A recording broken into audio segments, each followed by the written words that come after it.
तो चलिए आज की क्लास में हम लोग पढ़ने वाले हैं बिहार विधानसभा एग्जाम से रिलेटेड जो आपका टॉपिक चल रहा था भारत का संविधान।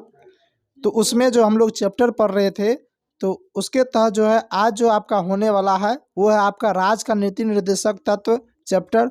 तो आज के क्लास में जो हम लोग राज्य के नीति निर्देशक तत्व को अच्छे तरीके से समझेंगे क्या है और यहाँ से जो है किस टाइप का क्वेश्चन पूछा जाता है, कैसा क्वेश्चन पूछा जाता है।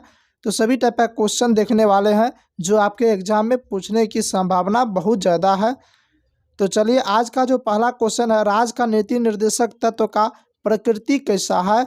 तो सकारात्मक है यानी आप पॉजिटिव बोलिए, पॉजिटिव है। समाजनिष्ठ है तथा न्यायालय द्वारा अपरिवर्तनीय है यानी कि इसे जो है न्यायालय के द्वारा इसे बदला नहीं जा सकता है। इसका उद्देश्य जो है कल्याणकारी राज्य की स्थापना करना है।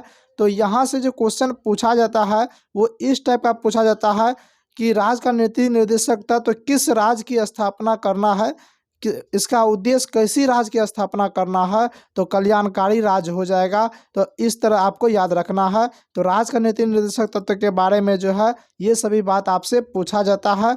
अब रही बात इनका अनुच्छेद जान लेते हैं। तो राज्य का नीति निर्देशक तत्व को परिभाषित जो है अनुच्छेद 36 करता है। कौन सा अनुच्छेद? अनुच्छेद 36 करता है। अगर इसकी बात करें तो 36 से 51 आपका अनुच्छेद 36 से 51 तक जो है आपका राज्य का नीति निर्देशक तत्व आता है। आपको इससे पहले 5 से 11 नागरिकता आता है। उसके बाद 12 से 35 आपका मौलिक अधिकार, 36 से 51 राज्य का नीति निर्देशक तत्व। ये बार बार मैं इसलिए बोल रहा हूँ, इसलिए बता रहा हूँ हर एक क्लास में ताकि आपको सुनते सुनते याद हो जाए। यानी कि अनुच्छेद आपका 36 से 51 के बीच में कोई भी अनुच्छेद रहेगा तो वो आपका राज्य के नीति निर्देशक तत्व से रिलेटेड रहेगा, संबंधित रहेगा। तो इसका अनुच्छेद 36 से 51 और भाग कौन सा भाग में है आप लोग कमेंट करके बताइए, क्योंकि इनके बारे में कई बार बता चुका हूँ राज्य का नीति निर्देशक तत्व किस भाग में है। तो अनुच्छेद 37 के तहत जो है राज्य के नीति निर्देशक तत्व को न्यायालय के आदेश से लागू नहीं किया जा सकता है। अभी जस्ट बतलाए थे ये न्यायालय द्वारा अपरिवर्तनीय है, इसे न्यायालय द्वारा जो है बदला नहीं जा सकता है, लागू नहीं किया जा सकता है। अनुच्छेद 37 के तहत लागू नहीं किया जा सकता है।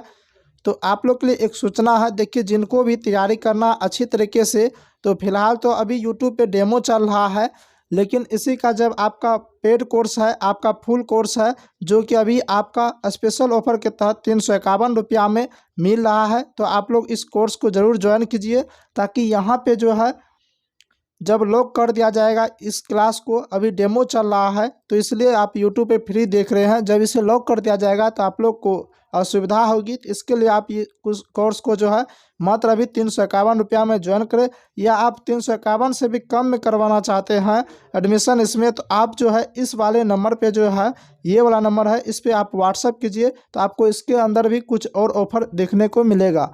तो रही बात इस कोर्स के अंतर्गत आपको क्या सब मिलने वाला है, तो डेली लाइव क्लास मिलेगा, रिकॉर्डेड वीडियो उपलब्ध रहेगा, प्रैक्टिस सेट करवाया जाएगा, प्रीवियस ईयर क्वेश्चन का पीडीएफ मिलेगा, ऑल वीवीआई क्वेश्चन पीडीएफ मिलेगा और डाउट क्लास भी करवाया जाएगा।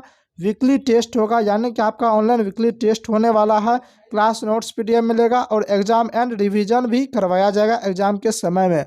अब रही बात कि देखिए जो भी ये कोर्स ज्वाइन करेगा उसको जो है पीडीएफ जो है फ्री में मिलेगा, उसको पीडीएफ के लिए अलग से पेमेंट नहीं करना पड़ेगा।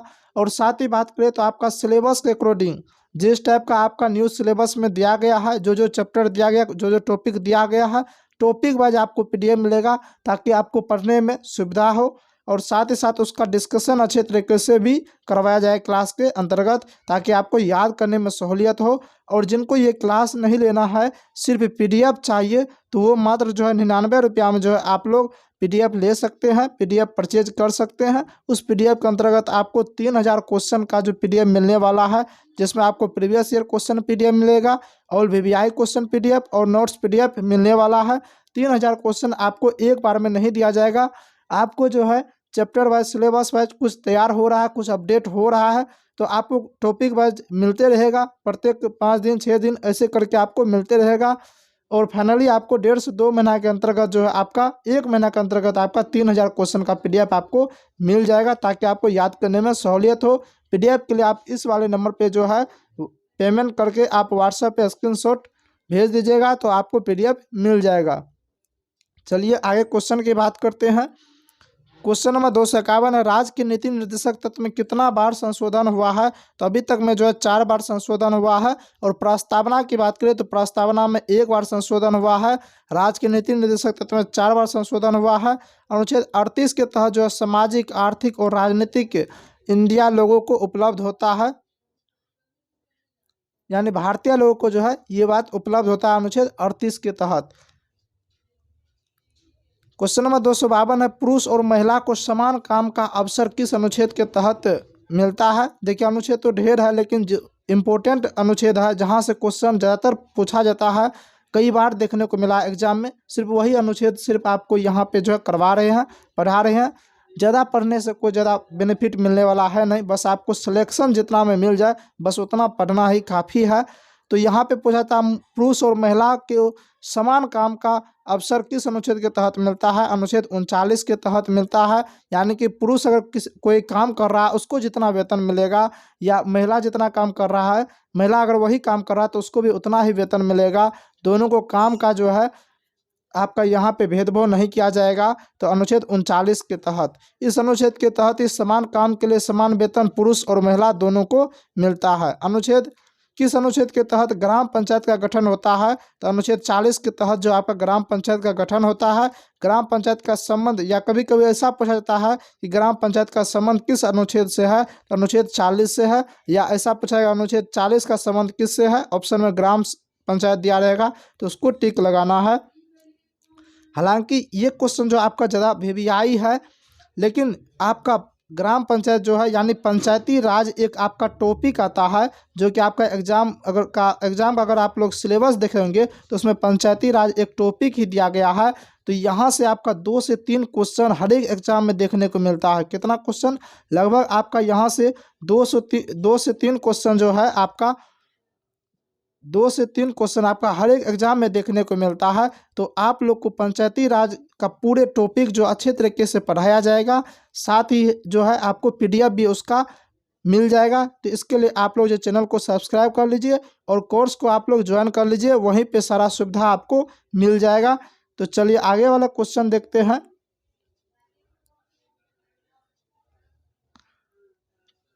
क्वेश्चन नंबर 254 है, समान सिविल संहिता कौन से अनुच्छेद के अंतर्गत है?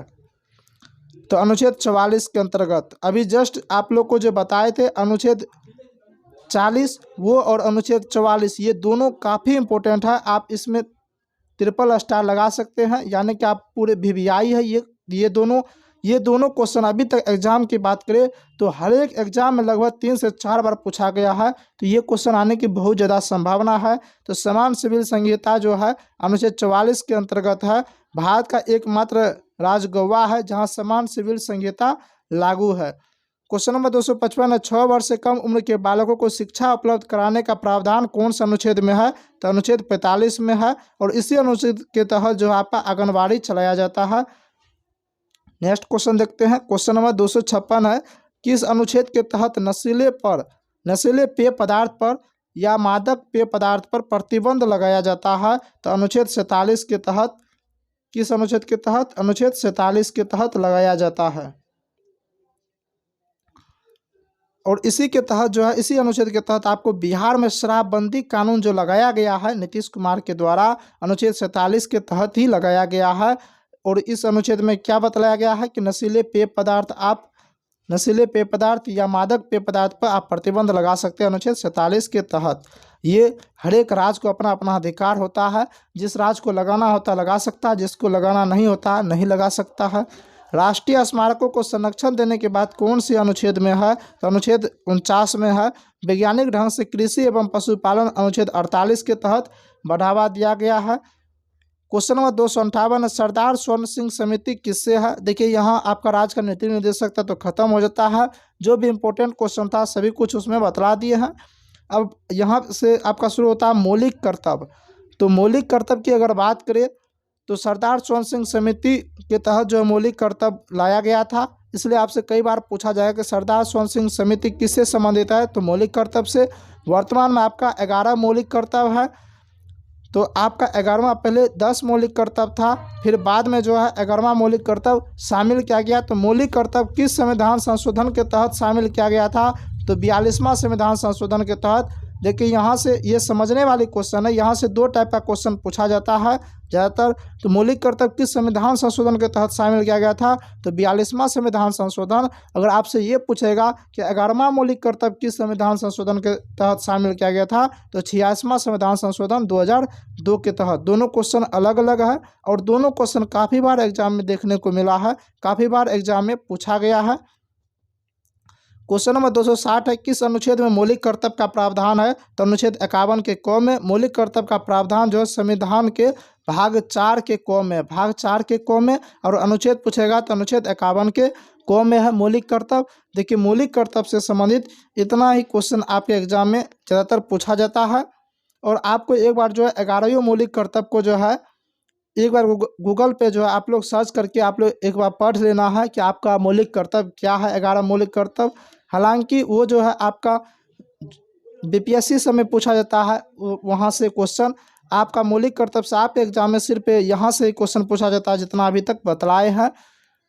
तो आज जो है आप लोग का यहाँ पे एक पीडीएफ ख़त्म हो जाता है। एक टॉपिक आपका भारत का संविधान जो है, भारत का संविधान टॉपिक आपका ख़त्म हो रहा है। और इसके बाद अब जो है राजनीतिक प्रणाली का जो टॉपिक है जो आपको पीडीएफ में मिला होगा, वहाँ से अब हम लोग पढ़ना शुरू करेंगे। तो आज की क्लास बस यहीं तक है। इसके बाद अगले क्लास जो है हम राजनीतिक प्रणाली को देखने वाले हैं। तो उम्मीद है कि ये क्लास आप लोग को अच्छा लगा होगा, सेशन अच्छा लगा है तो सेशन को लाइक कर दीजिए, साथ में शेयर कर दीजिए ताकि सभी स्टूडेंट जुड़ सके, सभी स्टूडेंट इस क्लास को अटेंड कर पाए और अच्छा स्कोर कर पाए। तो चलिए मिलते हैं अब नेक्स्ट क्लास में, तब तक के लिए जय हिंद।